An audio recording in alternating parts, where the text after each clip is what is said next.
Assalamualaikum warahmatullahi wabarakatuh. Selamat pagi sahabat Tabloid Sinar Tani. Hari ini kita kembali bertemu dengan salah satu narasumber kita, Ibu Diana Widyastuti, Dirut PT Sorga Sorghum. Selama ini Ibu Diana itu bergerak dalam nama perusahaannya sudah kelihatan, bergerak dalam bidang sorghum, di mana bukan hanya dari sisi budidayanya tapi juga sudah produk hilir gitu.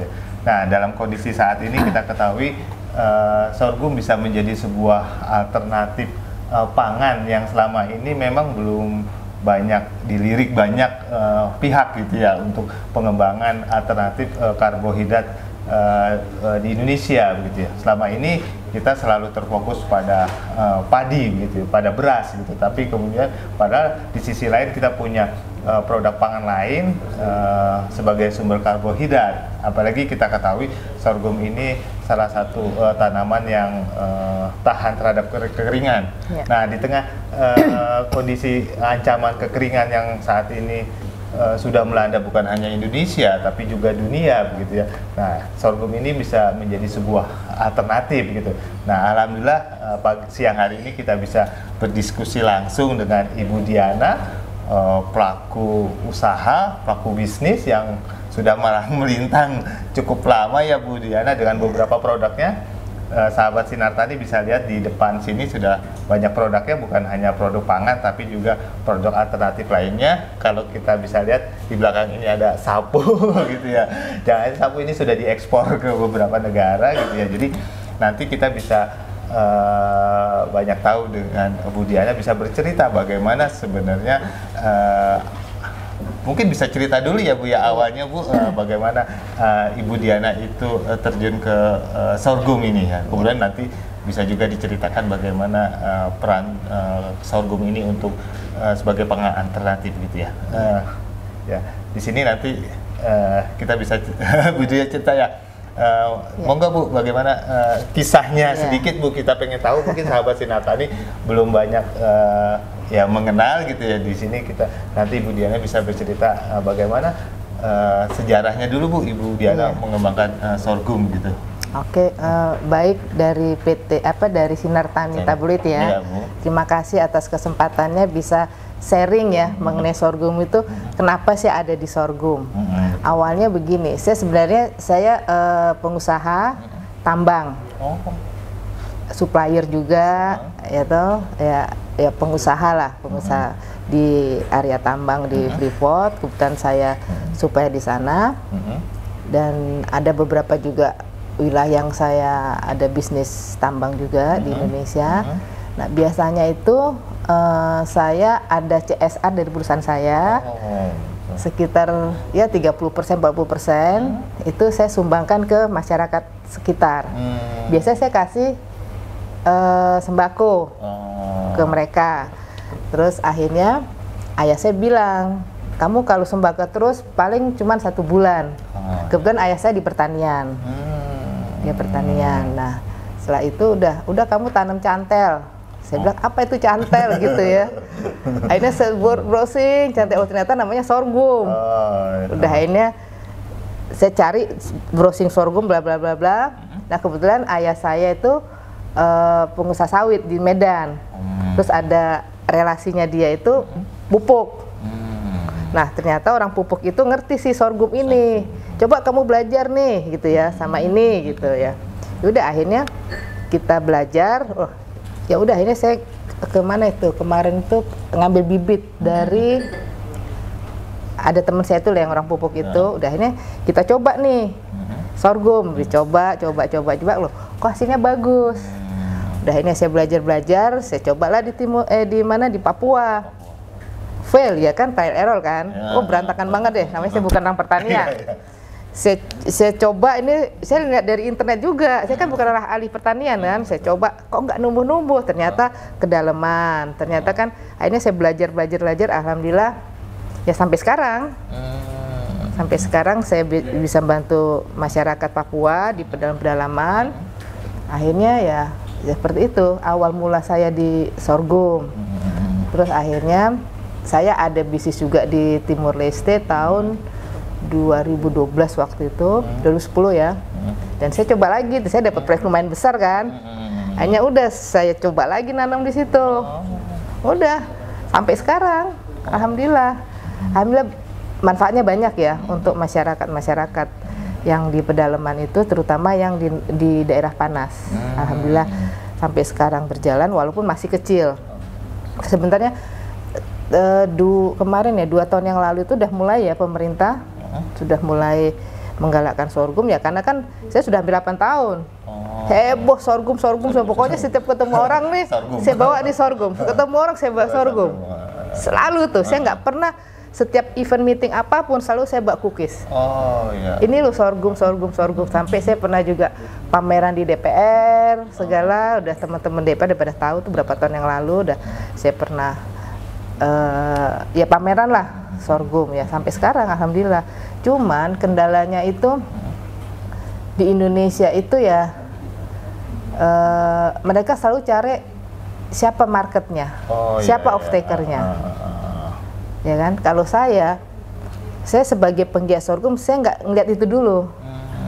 Saya ngeliat kita kenalkan dulu kan semua butuh proses. Karena kalau off-taker itu dia akan melihat kualitas, kontinuitasnya seperti apa, ya toh. Dan di sorghum ini kan banyak berapa varietas. Kan kita berproses. Off-taker kan juga akan lihat siapa sih, ini apa nih, gitu kan. Kan semua berproses. Tapi kalau saya pribadi, saya selalu menganjurkan, saya perhatian, kalian makan dulu sorghum. Nggak usah besar-besar, nggak usah sampai puluhan hektar. Coba dulu 1 hektar. Kita berproses, buat berasnya, buat tepungnya. Setelah kita berproses, baru kita bisa jualan. Tapi kita harus makan dulu. Tapi kalau kalian nggak makan, gimana kalian mau jualan? Nggak tahu rasanya. Nggak tahu rasanya. Nah, itu masalah di kita. Selalu bilang siapa off-taker, siapa off-taker. Ujung-ujungnya jadi pakan ternak. Sekarang ujung pakan ternak. Tapi kan kita juga butuh makan sehat juga dong, harusnya. Pakan ternak oke lah kan, setelah kita tahu lah mungkin manfaat sorghum dan sorghum itu seperti apa kan, mungkin udah tahu ngerti lah ya, dari biji sampai akar juga manfaatnya banyak gitu loh. Ada manfaatnya ya kan, untuk siapa aja kan. Kalau saya sih food, feed, fuel, fashion. Kalau saya itu kosmetik. Ada fashionnya juga ya. Kan saya buat dari dedak sorghum itu buat gini-gini loh, buat kain sebagainya. Gitu. Ya kan? Bu, tadi Ibu sebutkan ya ibaratnya kalau di Indonesia kan di Papua dicobanya, terus kemudian Ibu coba mengembangkan di Timor Leste begitu ya. Waktu di Timor Leste sejauh mana Bu keberhasilan pembinaannya gitu kok? Kalau di Timor Leste gini, karena saya dibantu sama Pak Sanana. Pak Sanana. Karena saya bawa program ini ke Pak Sanana. Kebetulan waktu itu saya pernah masuk ke distrik itu, kok miskin banget gitu loh. Kok ini susah ya, tapi kan negaranya kering gitu kan. Pokoknya saya bilang, pokoknya bismillah lah, aku bisa bantu gitu. Karena kan di sana emang nenek-nenek aja bawa gitu ya. Akhirnya udahlah saya tanam di sana, dibantu sama Pak Sanana. Kalau saya bilang, kita tanam dulu di depan rumah lah, di halaman sekitar dulu.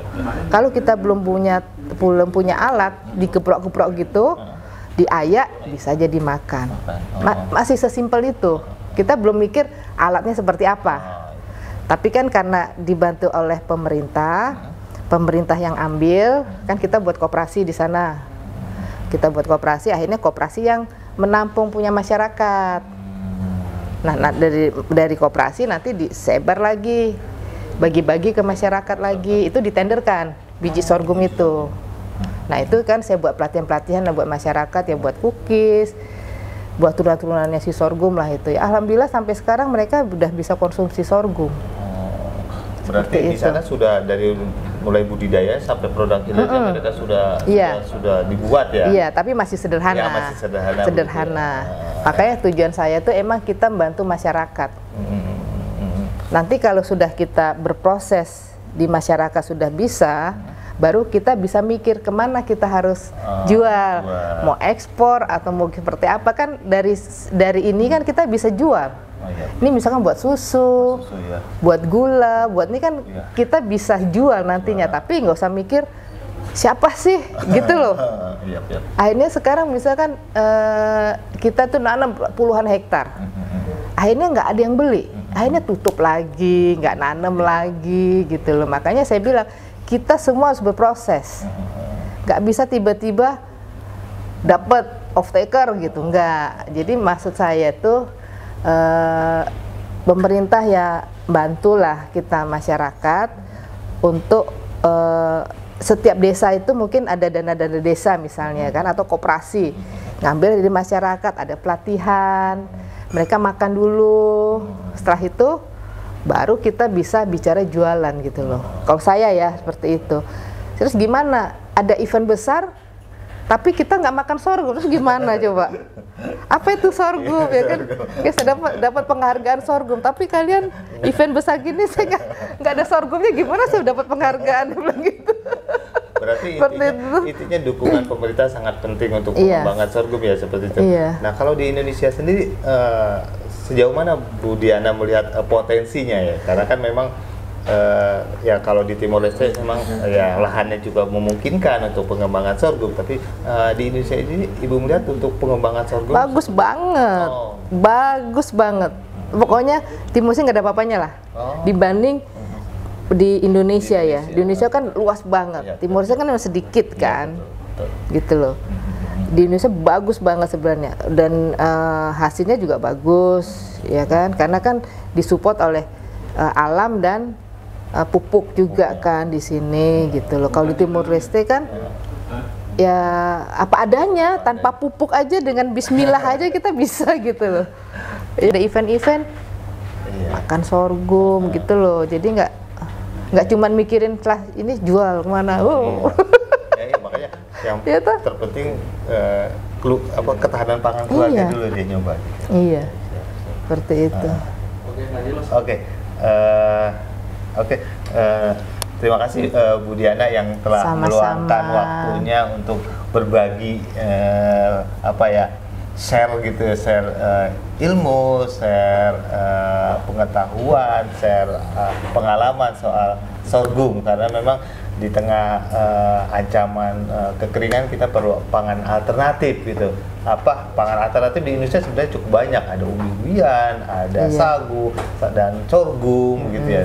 Nah, tinggal sekarang ini bagaimana kadang-kadang pangan-pangan alternatif ini perlu mendapat perhatian serius dari pemerintah gitu. Kalau tidak ada perhatian serius, pelaku-pelaku usaha juga ya dengan keterbatasannya akhirnya jalannya tidak kencang ya. Ada di sini peran pemerintah untuk mendorong pangan alternatif ya. Salah satunya sorghum untuk mengantisipasi ya semakin ya besarnya ancaman terhadap pangan ini ya Bu Diana. Oke, terima kasih sahabat Sinar Tani yang menonton gitu ya, yang menonton acara ini. Semoga ini bermanfaat bagi kita semua, bagi bangsa Indonesia, bagi petani Indonesia. Sekali lagi terima kasih Bu Diana yang telah meluangkan waktunya. Saya akhiri, wabillahi taufiq wal hidayah. Wassalamualaikum warahmatullahi wabarakatuh. Terima kasih.